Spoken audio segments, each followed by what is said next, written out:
Basement Jaxx EP1, I think, came out in '94. So basically, we spent a year doing it. So I'd meet Simon maybe, I don't know, every 2 months or something. I don't know.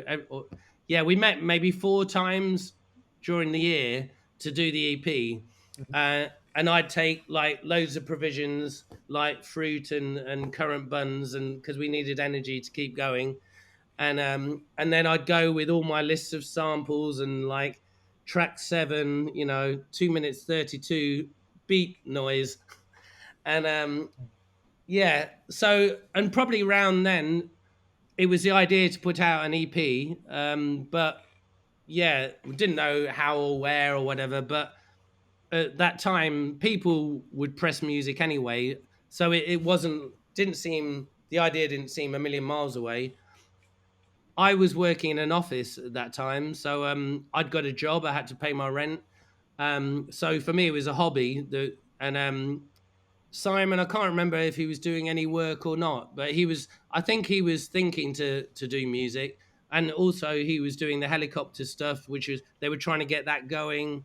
We basically had a tape cassette of an EP, um, and where my office was in Battersea, um, there was a.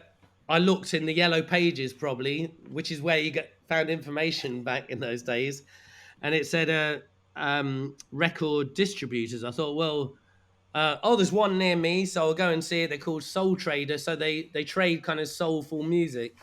And I went there one lunchtime and met the two guys that were running it, and Mark Jones was there.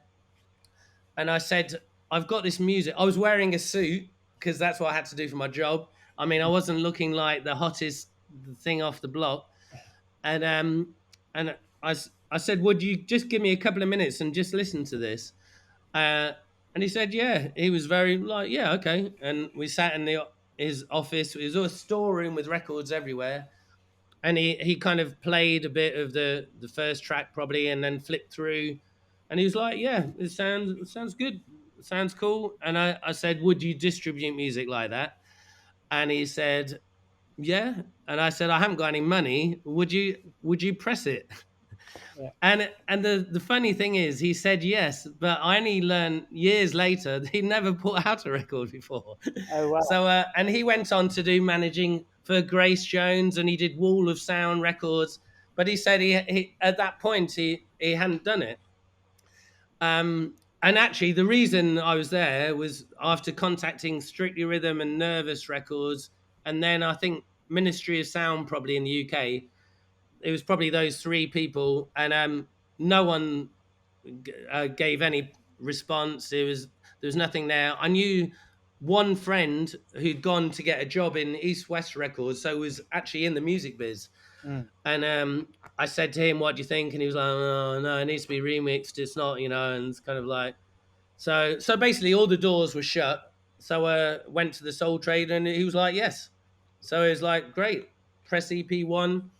And yeah, if it makes any money, then we can use that to make a second record. Mm. Did So you it was quite simple cottage industry, really.